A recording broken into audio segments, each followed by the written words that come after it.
All right, how is everyone doing today? Welcome to my channel. This is an educational channel. We look at a lot of great theories of everything from the past, ancient and modern. Try to do deep dives into them so that you can determine how to use them to best help you with your paradigm shifting, your awakening to 5D consciousness, and your formation of a holistic worldview. Today is our 510th, perhaps our 511th video that we've done on the reciprocal system of theory from Dewey B. Larson. Mr. Larson was an American engineer, and he lived from 1898 until 1990. In 1959, he proposed his two fundamental postulates about how the universe operated. The first postulate states that the universe is composed entirely of one component, motion, not matter, not energy, but motion. The universe is composed entirely of one component, motion, existing in 3 dimensions, in discrete units, and with 2 reciprocal aspects, space and time.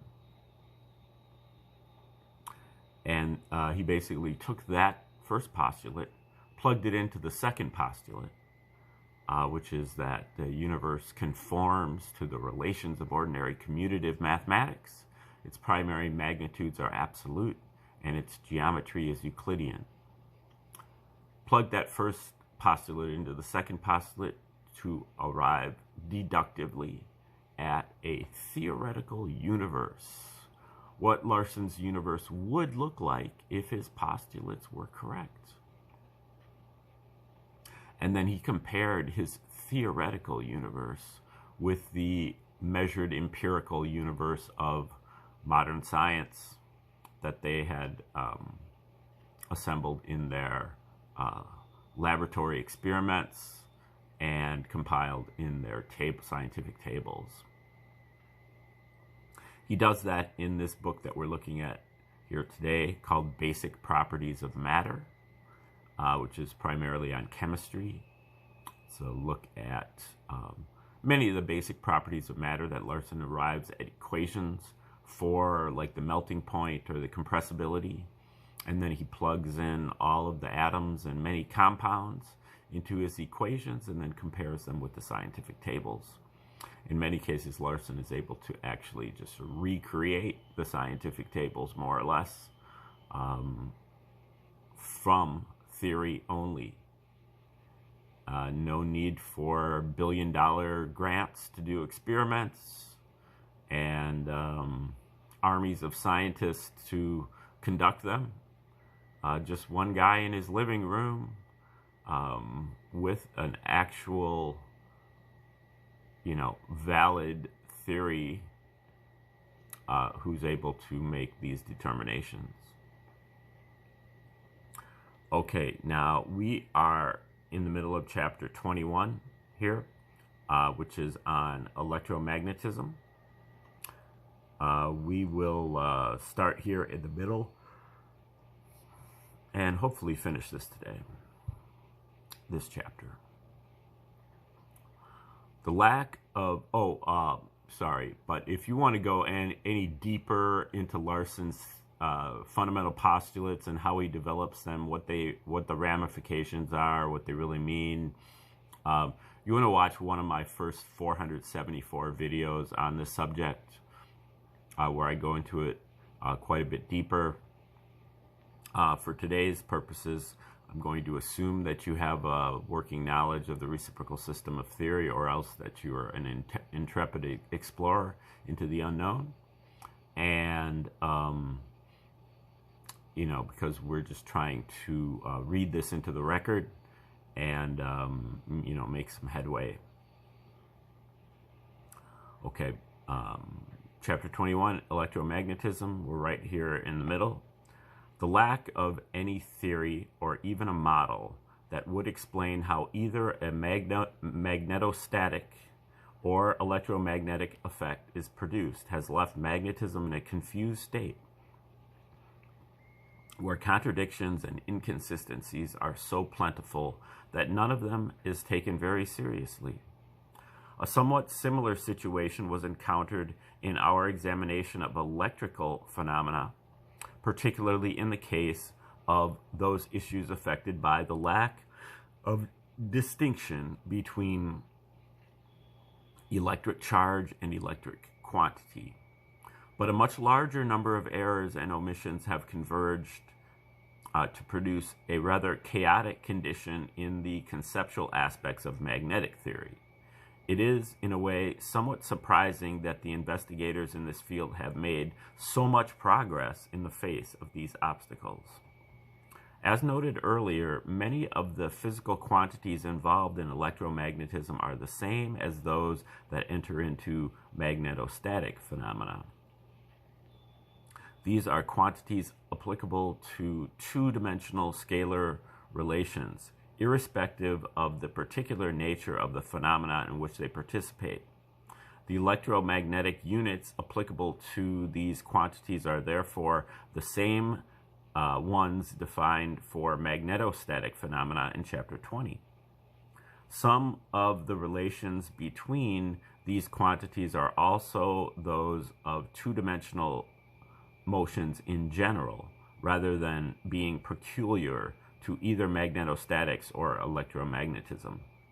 More commonly, however, the relations involved in electromagnetism are analogous to those encountered in current electricity, as electromagnetism is a phenomenon of current flow rather than of magnetic charges. One example is the force between currents. There is no electromagnetic relation analogous to the Coulomb equation.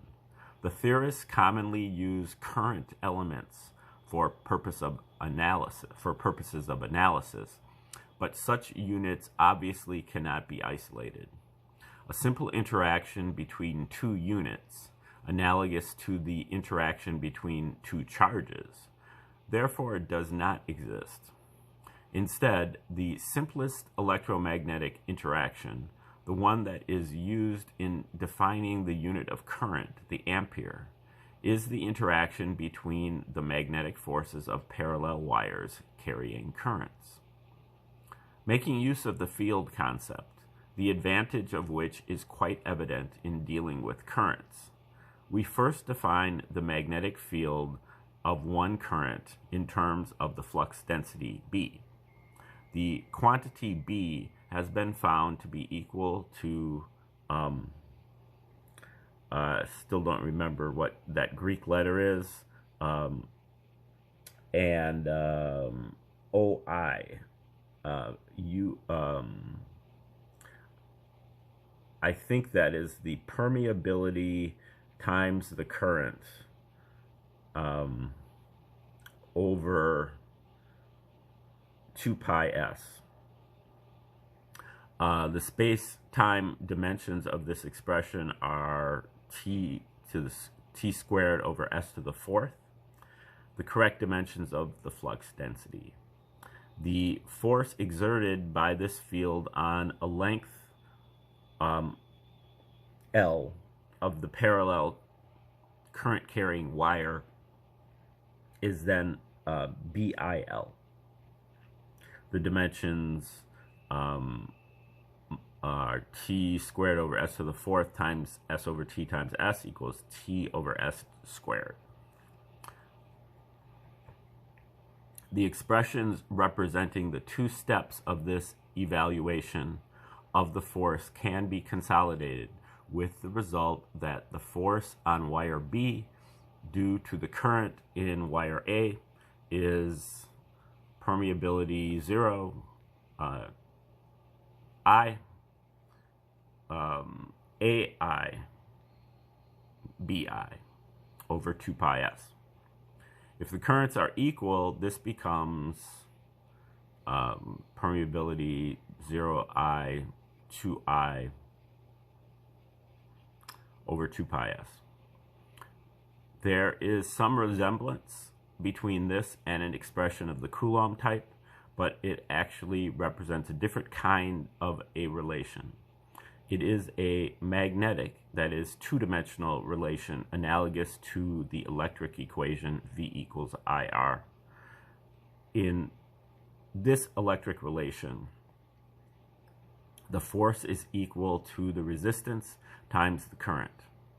In the magnetic relation, the force on a unit length is equal to the permeability, the magnetic equivalent of resistance, times the square of the current. The energy relations in electromagnetism have given the theorists considerable difficulty. A central issue is the question as to what takes the place of the mass that has an essential role in the analogous mechanical relations. The perplexity with which present-day scientists view the situation is illustrated by a comment from a current physics textbook. The author points out that the energy of the magnetic field varies as the second power of the current, and that the similarity of the variation of kinetic energy with the second power of the velocity suggests that the field energy may be the kinetic energy of the current. This kinetic energy of a current's magnetic field, he says, suggests I had lost track of who he is, but this kinetic energy of a current's magnetic field, he says, suggests that it has something like mass. The trouble with this suggestion is that the investigators have not been able to identify any electric or magnetic property that is something like mass. Indeed, the most striking characteristic of the electric current is its immaterial character. The answer to the problem is provided by our finding that the electric current is a movement of units of space through matter, and that the effective mass of that matter has the same role in current flow as in the motion of matter through space. In the current flow, we are not dealing with something like mass. We are dealing with mass. As brought out in chapter 9, electrical resistance, R, is mass per unit time, t squared over s to the third. The product of resistance and time, RT, that enters into the energy relations of current flow is therefore mass under another name. Since current I is speed, the electric energy equation W equals RT I squared is identical with the equation for kinetic energy W equals 1/2 mv squared. The magnetic analog of resistance is permeability with dimensions t cubed over s to the fourth. Because of the additional t over s term that enters into this two-dimensional quantity, the permeability is the mass per unit space, a conclusion that is supported by observation. As expressed by Norman Feather, the mass, quote, involves the product of the permeability of the medium and a configurational factor having the dimensions of a length, end quote. In some applications, the function of this mass term, dimensions t cubed over s cubed, is clear enough to have led to its recognition under the name of inductance. The basic equations employed in dealing with inductance are identical with the equations dealing with the motion of matter through space. We have already seen that the inductive force equation, F equals L inductance, times the change in current over time, is identical with the general force equation, F equals mass times the change in space over time, or F equals ma. Similarly, magnetic flux, which is dimensionally equivalent to momentum, is the product of inductance and current, Li, just as momentum is the product of mass and velocity, mv.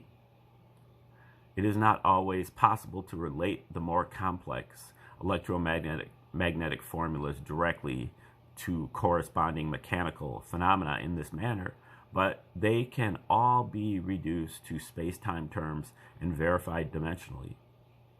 The theory of the universe of motion thus provides the complete and consistent framework for electric and magnetic relationships that has heretofore been lacking.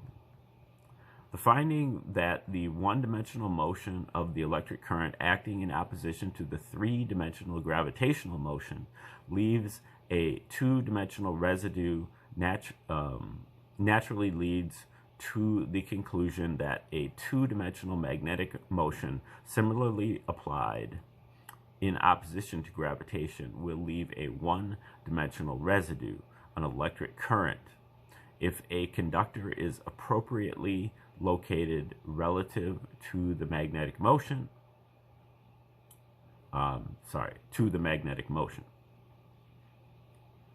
This is the observed phenomenon known as electromagnetic induction. While they share the same name, this induction process has no relation to the induction of electric charges. The induction of charges results from the equivalence of a scalar motion AB with a similar motion BA, which leads to the establishment of an equilibrium between the two motions. As indicated above, electromagnetic induction is a result of the partial neutralization of gravitational motion by oppositely directed scalar motion in two dimensions. This induction process is another of the aspects of electricity and magnetism that is unexplained in conventional science.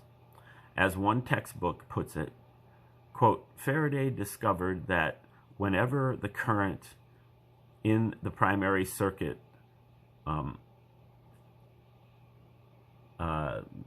guess that is an L, or circuit 1, primary circuit 1, is caused to change, there is a current induced in circuit 2 while that change is occurring.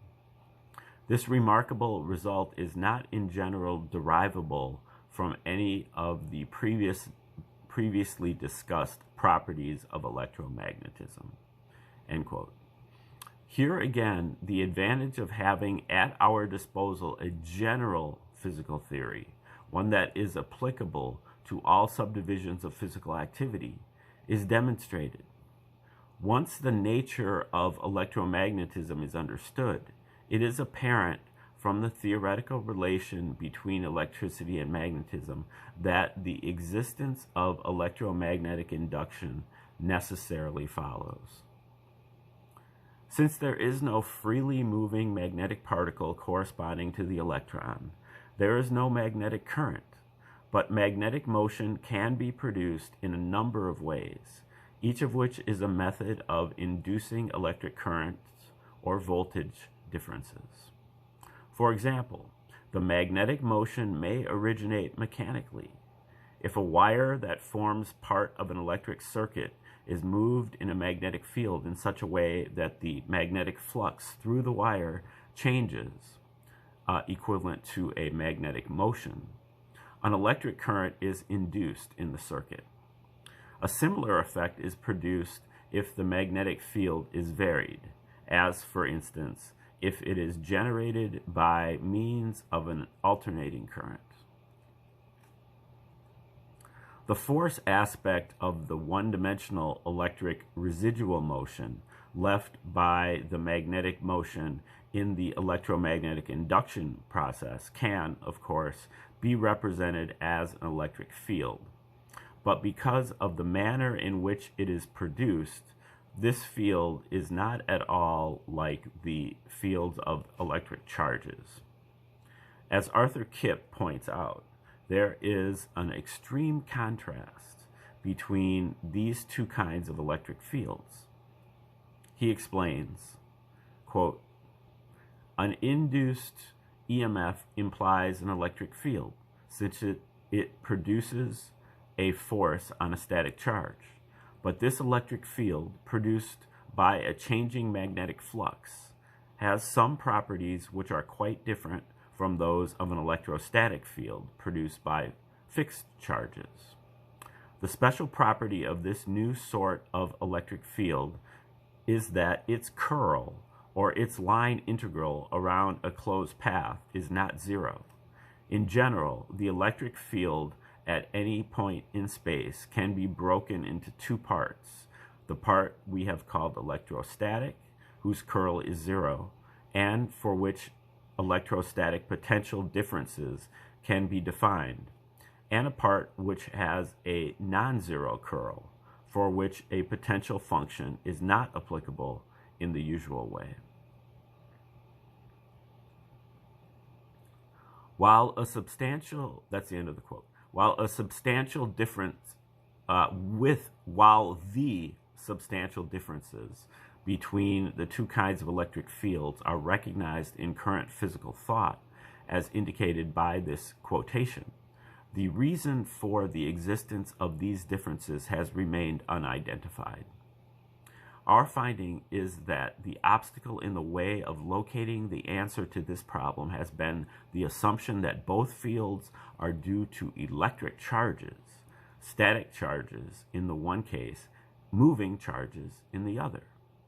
Actually, the differences between the two kinds of electric fields are easily accounted for when it is recognized that the processes by which these fields have been produced are entirely different. Only one involves electric charges." The treatment of this situation by different authors varies widely. Some textbook authors ignore the discrepancies between accepted theory and the observations. Others mention certain points of conflict but do not follow them up. However, one of those quoted earlier in this volume, Professor W.J. Duffin of the University of Hull, takes a more critical look at some of these conflicts and arrives at a number of conclusions which, so far as they go, parallel the conclusions of this work quite closely, although, of course, he does not take the final step of recognizing that these conflicts invalidate the foundations of conventional theory of the electric current. Like Arthur Kipp, Duffin emphasizes that the electric field produced by electromagnetic induction is quite different from the electrostatic field, but he goes a step farther and recognizes that the agency responsible for the existence of the field, which he identifies as the electromotive force, EMF, must also differ from the electrostatic force. He then raises the issue as to what contributes to this EMF. Electrostatic fields cannot do so, he says. Thus, the description that he gives, I guess that's the end of the quote there. He says, thus the description that he gives of the electric current produced by electromagnetic induction is completely non-electrostatic. An EMF of non-electrostatic origin raises a current I to flow, causes a current I to flow through a resistance R. Electric charges play no part in this process. Quote, "No charge accumulates at any point, and no potential difference can be meaningfully said to exist between any 2 points." Duffin evidently accepts the prevailing view of the current as a movement of charged electrons, but as indicated in a previously quoted statement, he realizes that the non-electrostatic force, EMF, must act on the carriers of the charges rather than on the charges. This makes the charges superfluous. Thus, the essence of his findings from observation is that the electric currents produced by electromagnetic induction are non-electrostatic phenomena in which electric charges play no part. These are the currents of our ordinary experience, those that flow through the wires of our vast electrical networks. In the course of the discussion of electricity and magnetism in the preceding pages, we have identified a number of conflicts between the results of observation and the conventional moving charge theory of the electric current, the theory presented in all of the textbooks, including Duffin's. These conflicts are serious enough to show that the current cannot be a flow of electric charges. Now we see that the ordinary electric currents with which the theory of current electricity deals are definitely non-electrostatic. That is, electric charges play no part in them. The case against the conventional theory of current is thus conclusive, even without the new information made available by the development reported in this work. All right, that is the end of chapter 22, or chapter 21, on electromagnetism. And again, this kind of goes into Larson's general ideas here, with electric current being, in Larson's system, everything is a kind of motion. And for him, an electron is a rotating unit of space. Electric current is a rotating unit of space moving through matter. Matter is primarily made out of time. The relationship between space and time is motion. And so a unit of space can move through matter because matter is time. And an electron is space. So an electron moving through matter is electric current. And it is kind of the mutual movement of matter itself moving through space. Matter is made out of time. It moves through space. Electrons are made out of space. It moves through matter. And that is electric current. And a charge is something completely different. This is the uncharged electron that is involved in electric current. And an electric charge is when an electron takes a charge. And like everything else in Larson's system, a charge is a type of motion. A charge is a rotational vibration, which is kind of like that.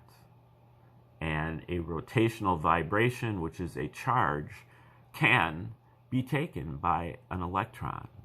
And that changes an uncharged electron to a charged electron. And it changes electric current to static electricity.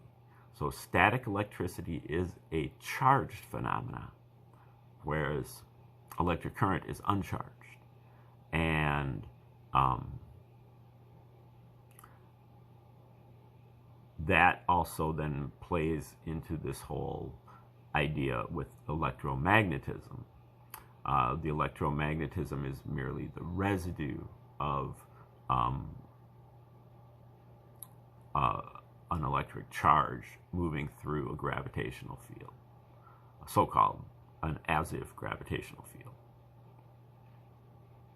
So gravitation is 3 dimensions, the electric current is 1 dimension, and then so you have a residue of 2 dimensions, which is the electromagnetism. Okay, now just another comment here before I let you go. Obviously, you can leave anytime you want, but is that, you know, we're not hyper focused on all this stuff here for the purposes of you really understanding everything about chemistry here in the basic properties of matter. That's great if you do, but we're looking at this book because Larson is presenting us with a generalized theory of everything. And so in order to kind of understand Larson's approach, we have to look at how he applies his theory in many different contexts. So we've looked at his derivation of the theory. We've looked at how he applies his theory to metaphysical situations, philosophical situations, religious situations, also having to do with atomic physics. We've looked a little bit into his astronomical theory. We're going to be looking at his economic theory. And we're also looking here at his, we looked at some of his biological interpretations and also into his chemical interpretations. So after this, we're going to be looking at a little bit of his economic work. He's got a book that's called The Road to Permanent Prosperity. And then we'll also look at some of the work of some of Larson's associates, RS2, the reevaluation of the reciprocal system done primarily by the late Dr. Bruce Perrett and Dr. KVK Nehru. And, you know, some of their interpretations, which include somewhat of an overhaul of Larson's ideas having to do with electricity and to some extent magnetism. So, you know, this all should be taken with a grain of salt, and if not more than that. But it is to kind of, you know, get you familiar with the approach, how Larson takes his postulates and applies them, because that is what is going to be at stake here with the reciprocal system, is that it can be applied to any subject. So far, it has only been applied to a handful of subjects.